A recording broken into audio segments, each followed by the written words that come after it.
अल्लाह तेरा है एहसान, रोज़ नमाजें और कुरान है ये सब रूहे ईमान, नूरे रमज़ान नूरे रमज़ान नूरे रमज़ान नूरे रमज़ान नूरे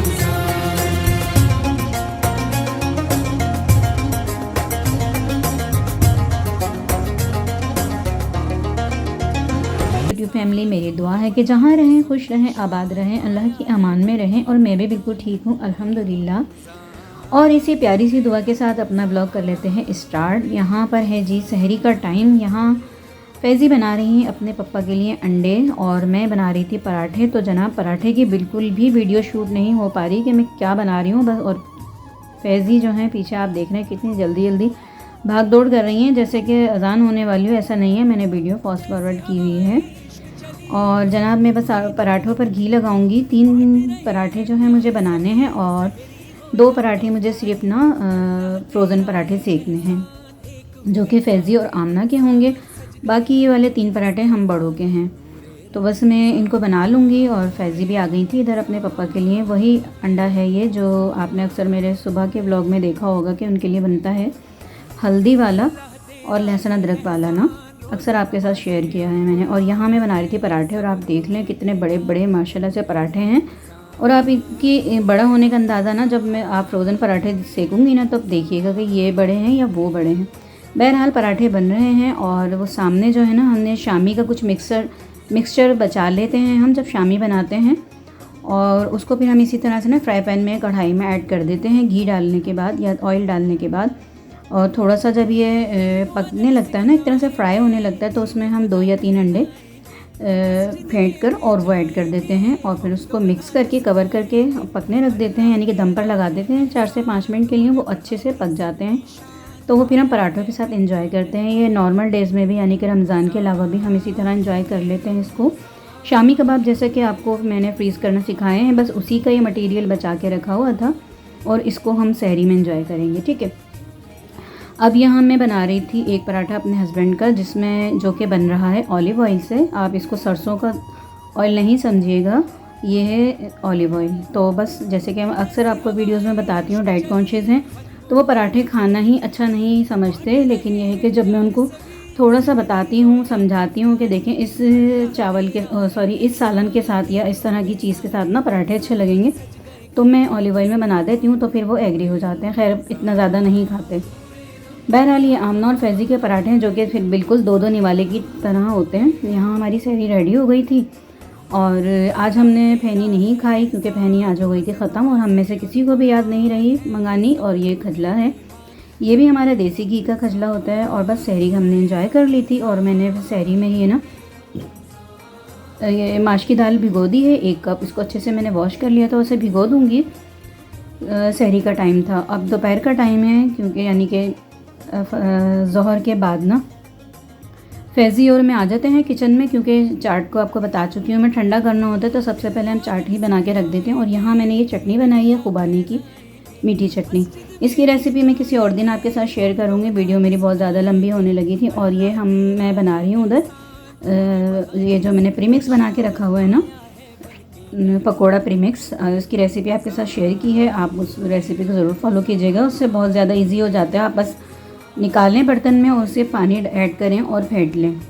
तो ये वाला जो है मैं आलू के पकौड़ों के लिए बना रही हूँ और बैगन के पकौड़ों के लिए बना रही हूँ बैटर। और जब मैं प्याज के पकौड़े बनाऊँगी ना तो इस तरह से उसको फेंट के नहीं रखूँगी बेसन को, ठीक है। अच्छा जी, अब फैज़ी यहाँ झटपट कर रही हैं चाट की तैयारी, चाट बनाती जा रही हूँ और पीछे जितने भी काम हैं ना वो मैं कर रही हूँ। और अल्हम्दुलिल्लाह फैज़ी की तबीयत भी काफ़ी बेहतर है अल्हम्दुलिल्लाह।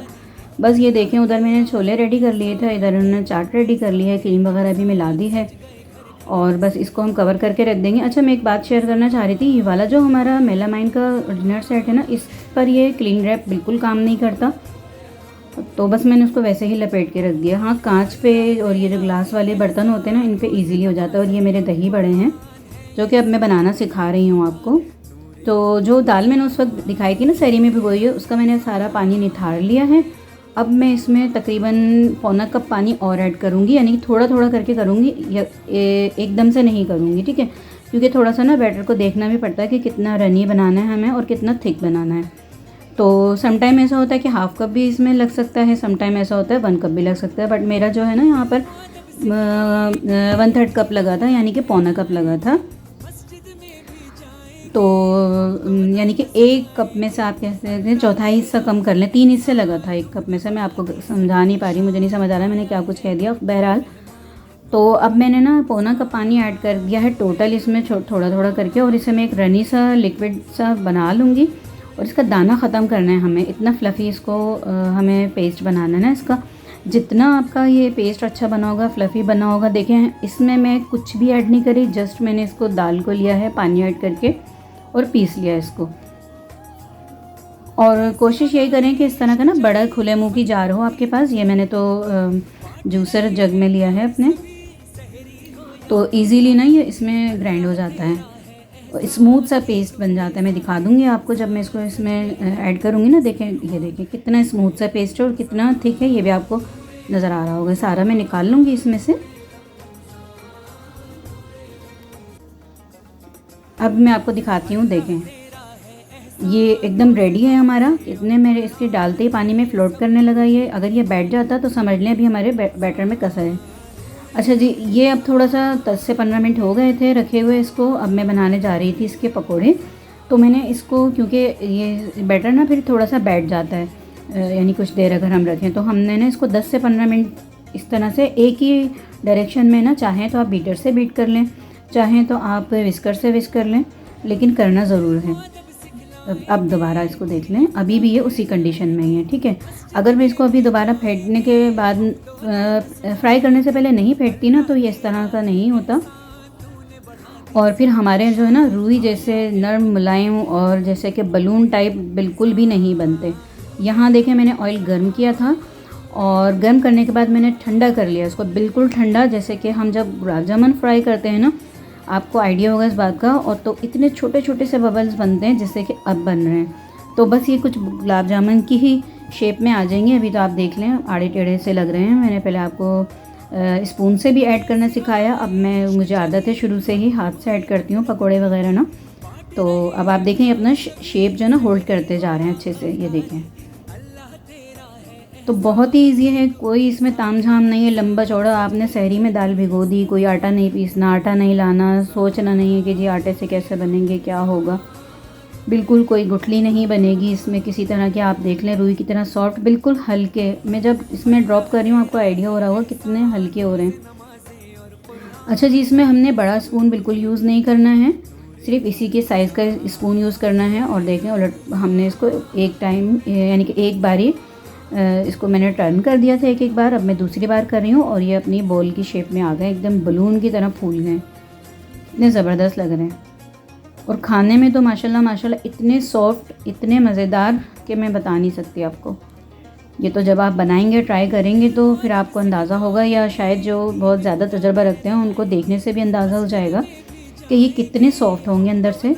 क्योंकि इनका साइज़ देख लें आप, मैंने कितने छोटे छोटे ड्रॉप किए थे इसमें, एक बूंदी की तरह जो कि मार्केट की बूंदी होती है। और अब ये कितने बड़े बड़े हो गए हैं, ये देखें।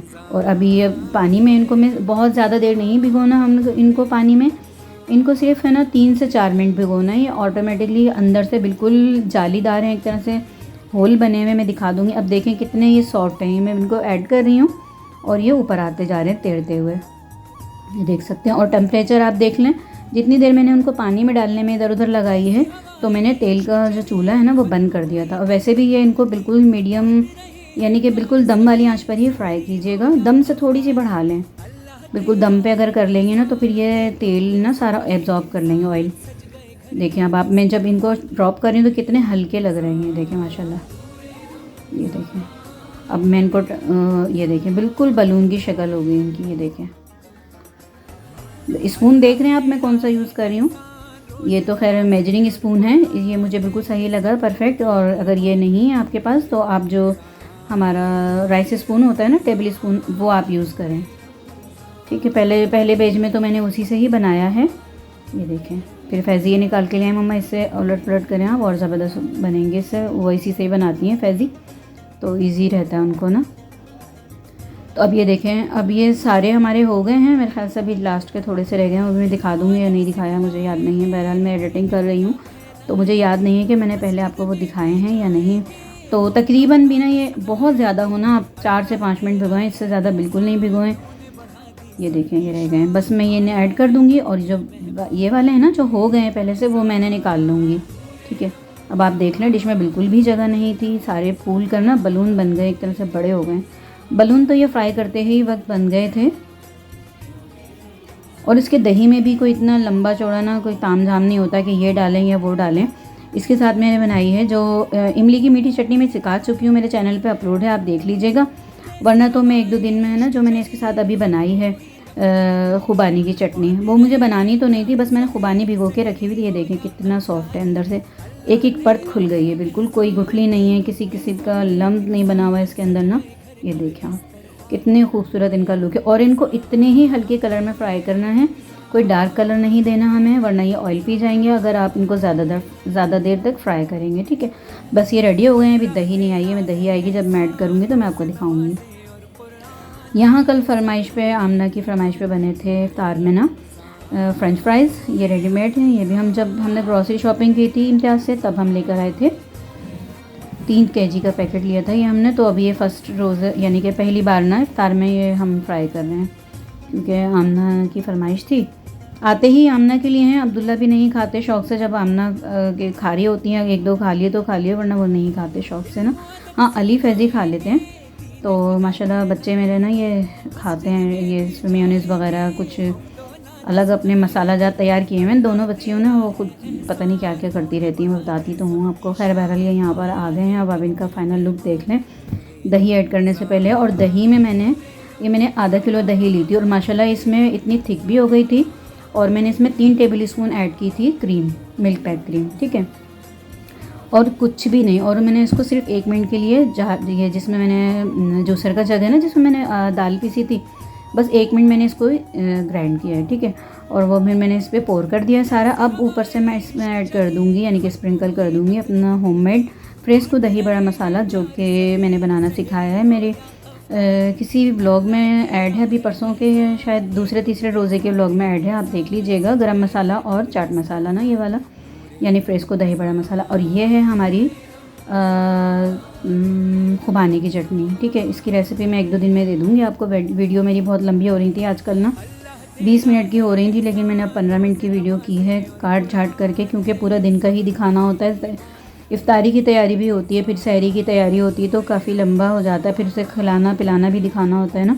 इस वजह से मैं सोच रही हूँ अब ज़रा 1-2 दिन के लिए इफ्तारी और सहरी हटा के ना कुछ काम वगैरह भी कर लूँ, नहीं तो आप लोग कहेंगे कि भाई ये सारे तो आप दिखाते थी, खाने पीने के काम वाम करना छोड़ दिया आपने रमज़ान के दौरान, या रोज़े रख के काम करना भूल गई आप। तो ज़रा आ जाती हूँ मैं अपने किचन की तरफ भी ना।